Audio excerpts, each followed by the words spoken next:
नमस्कार विद्यार्थी मित्रो, टाइम सिरीज ॲनालिसिस या टॉपिकमध्ये सेक्युलर ट्रेंड या कंपोनंटबद्दल आपण पाठीमागच्या लेक्चरमध्ये डिस्कशन केलेलं आहे. As you know that there are 4 components of time series. त्यापैकी दुसरा कंपोनंट आहे तो सीजनल व्हेरिएशन्स, आणि त्यासंबंधी आज आपण डिस्कशन करणार आहोत. तर सीजनल व्हेरिएशन्स म्हणजे काय, सीजनल व्हेरिएशन्स कोणकोणत्या घटकामुळे टाईम सिरीजमध्ये आढळून येतात, त्यासंबंधी आपल्याला चर्चा करायचं आहे. These variations in a time series which operate in a regular and periodic manner over a span of less than a year and has the same or almost same pattern year after year. Seasonal variations हे जे variations आहेत ते time सिरीजमध्ये कार्यरत असताना सातत्याने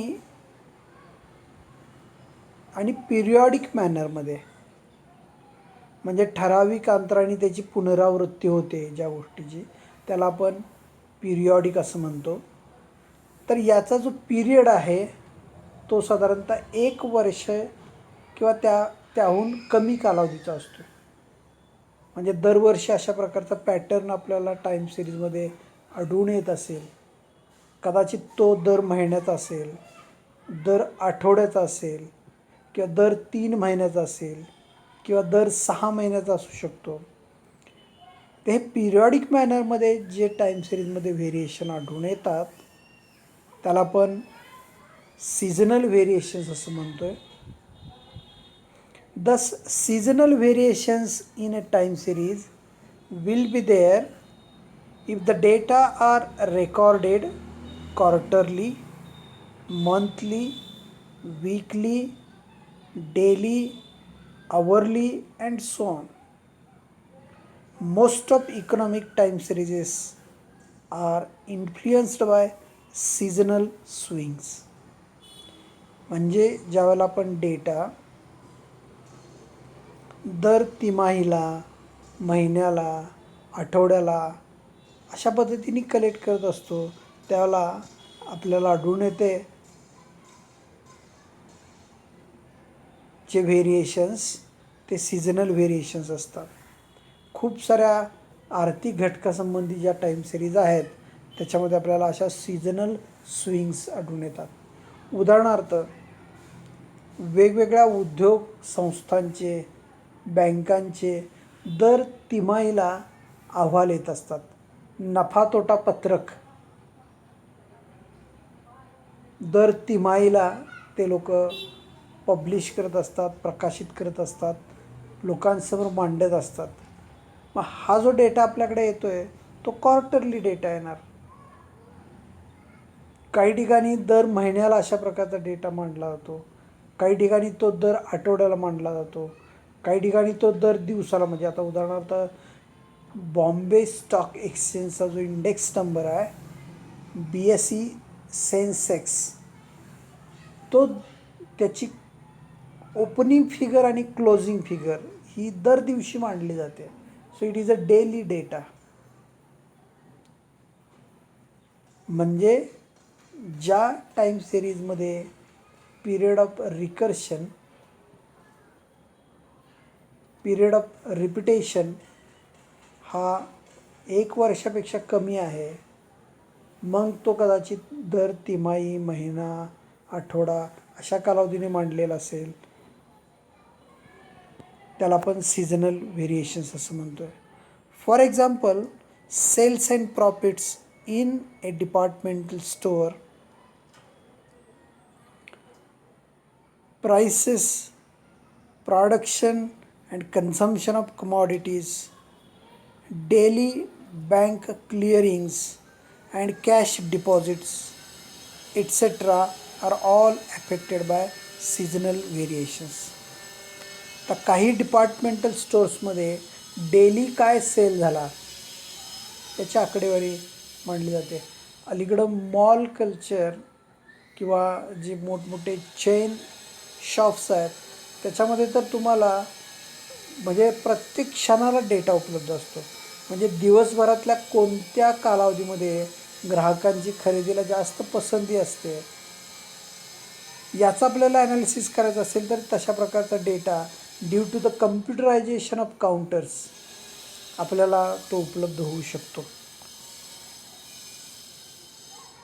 वेगवेगळ्या वस्तूंचं उत्पादन, त्याच्या किमती, त्याचा उपभोग किती प्रमाणात ग्राहकांनी घेतलेला आहे या सगळ्यांची आकडेवारी आपण ज्याला मांडतो त्याला आपल्या लक्षात येतं की देर आर सीजनल व्हेरिएशन्स.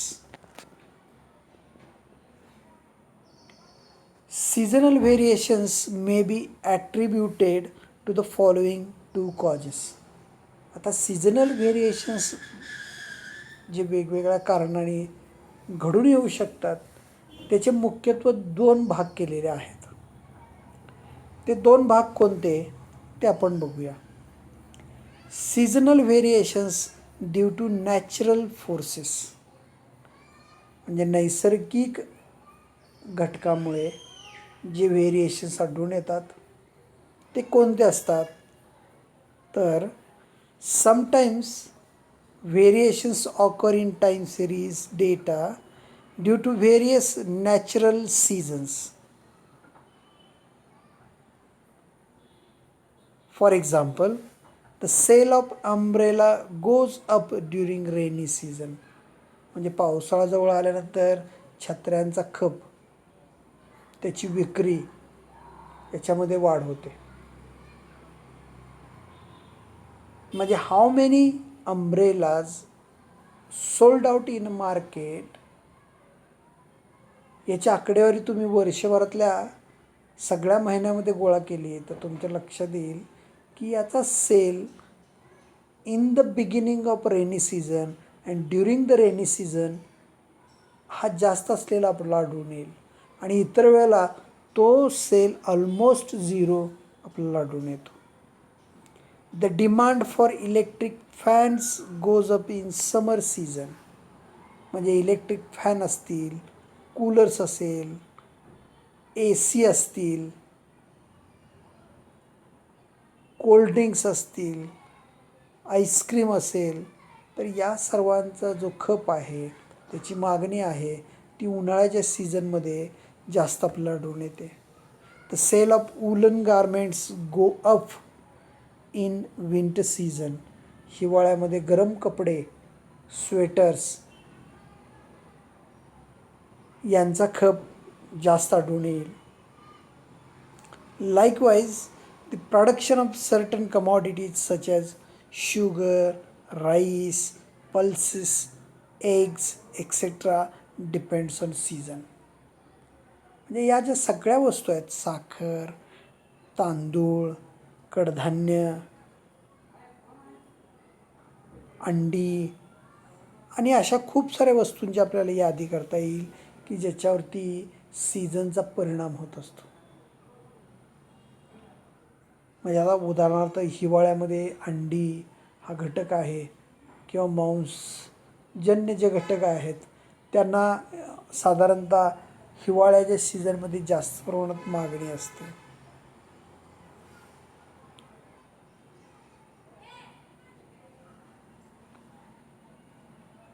म्हणजेच नैसर्गिक जे ऋतुचक्र आहे त्याच्यानुसार वेगवेगळ्या वस्तूवरती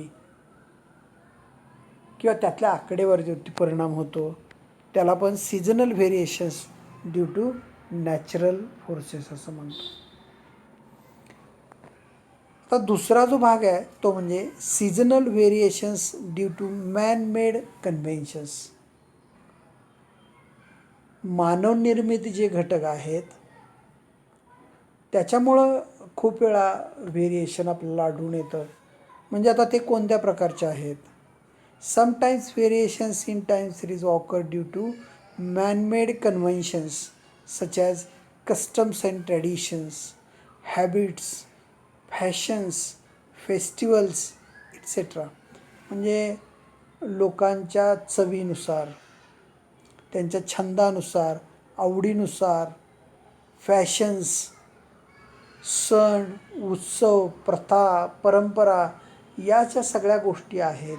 त्याच्यामुळं खूप वेळा टाईम सिरीजमध्ये बदल घडून येतो. म्हणजे for example, the sale of jewellery and ornaments goes up in marriage seasons and festivals like Dashera, Diwali, Eid, Christmas, etc. म्हणजे आता उदाहरणार्थ लग्न सराईचा मोसम आपल्या देशामध्ये एका विशिष्ट कालावधीमध्ये, म्हणजे आपण आपल्या देशाच्या संस्कृतीनुसार एका विशिष्ट कालावधीमध्ये लग्न करण्याकडे लोकांचा जो कल असतो, ती एक प्रथा परंपरा आहे. मुहूर्त बघणे, त्याच्यावरून मग ते एका विशिष्ट कालावधीमध्ये तो मोसम सीझन तयार होतो. मग त्याच्यामध्ये दागिने, कपडे या गोष्टीमध्ये मोठ्या प्रमाणावर ग्राहकांची पसंती असते, खरेदी केली जातात, त्याची मागणी असते, त्यामुळे त्याचं उत्पादन केलं जातं. म्हणजे मानवी संस्कृतीमध्ये अशा प्रकारचा एक घटक आहे की ज्याच्यामुळं वेगवेगळ्या वस्तूंच्या किमतीमध्ये, विक्रीमध्ये, उत्पादनामध्ये आपल्याला बदल आढळून येतो.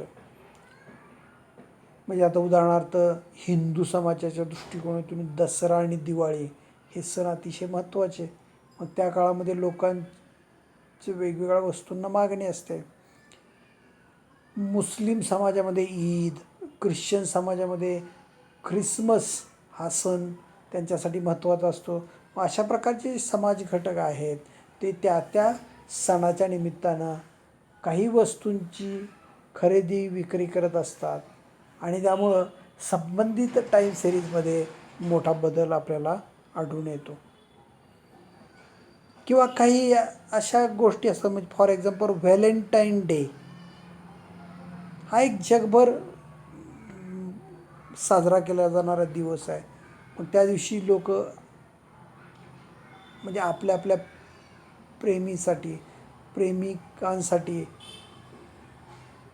काही भेटवस्तू खरेदी करत असतात. ग्रीटिंग्स कार्ड किंवा गिफ्ट्स, त्या काळात त्या गोष्टींची मागणी जास्त प्रमाणात वाढते. Sale of wine, liquor, nonveg food items goes up on the युअप डिसेंबर 31 एव्हरी इयर. जगभर 31 डिसेंबर म्हणजे द एंड ऑफ इयर साजरा करण्यामध्ये लोकांचा भर असतो आहे. आणि अशा काळामध्ये लोक मौज मजा करत असतात, त्यामुळं खाण्याच्या गोष्टींची रेलचेल असते. मग अशा प्रकारच्या टाईम सिरीजमध्ये आपल्याला बदल आढळून येतो आहे. उदाहरणार्थ टुरिस्ट डेस्टिनेशन्स जे आहेत त्या ठिकाणी विकेंडला ट्रॅफिक, म्हणजे उदाहरणार्थ हॉटेल बुकिंग्सचा डेटा आपण पाहिला तर तुमच्या लक्षात येईल की विकेंड जे आहेत त्यावेळेला तिथं बुकिंग फुल असलेले आढळून येतात. त्यावेळेला त्या रोडवरती ट्रॅफिक जास्त प्रमाणात वाहने येतात. The number of tourist visiting tourist destinations during the weekends याची संख्या जास्त येते.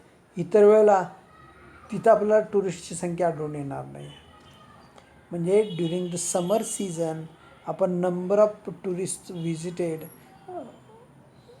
महाबळेश्वरसारखं एखादा ठिकाण असेल किंवा कोकण किनारपट्टीवरती अशी खूप सारी डेस्टिनेशन्स आहेत की जिथले आपल्याला पर्यटकांच्या भेटीचा डेटा आपण जर घेतला तर आपल्याला असं आढळून येतं की काही हॉलिडेज, विकेंड्स अशा वेळेला तिथं ती आकडेवारी आपल्याला जास्त प्रमाणात आढळून येते. म्हणजे एकूणच मानवी वर्तनामुळं, मानवी प्रथा परंपरा याच्यामुळं काही टाईम सिरीजमध्ये बदल घडून येतो, तो आपल्याला अभ्यास करता येऊ शकतो. त्याची कारणं आपल्याला शोधून आणि त्याच्यानुसार फोरकास्टिंग करता येतं आहे, त्याच्यानुसार प्लॅनिंग करता येतं आहे. म्हणजे आता उदाहरणार्थ वीकेंड असेल तर टुरिस्ट डेस्टिनेशनच्या ठिकाणी काही खास अशी प्रॉक्युरमेंट करून ठेवली जाते. म्हणजे आता उदाहरणार्थ असा अंदाज आहे की 10,000 टुरिस्ट एखाद्या डेस्टिनेशनला भेट देणार आहेत, तर त्या ठिकाणचे दुकानदार असतील, त्या ठिकाणचे हॉटेल्स असतील, त्या ठिकाणचे रेस्टॉरंट्स असतील, तर तेवढ्या प्रमाणात येणाऱ्या लोकांची सुविधा करता यावी अशा प्रकारची तजवीज त्या ठिकाणी करू शकतात. म्हणजे टाईम सिरीज ॲनालिसिस हे वेगवेगळ्या घटकामुळं असा फरक आपल्याला जाणून येतो, तर त्याच्यानुसार नियोजन करू शकतात. तर आज या ठिकाणी आपण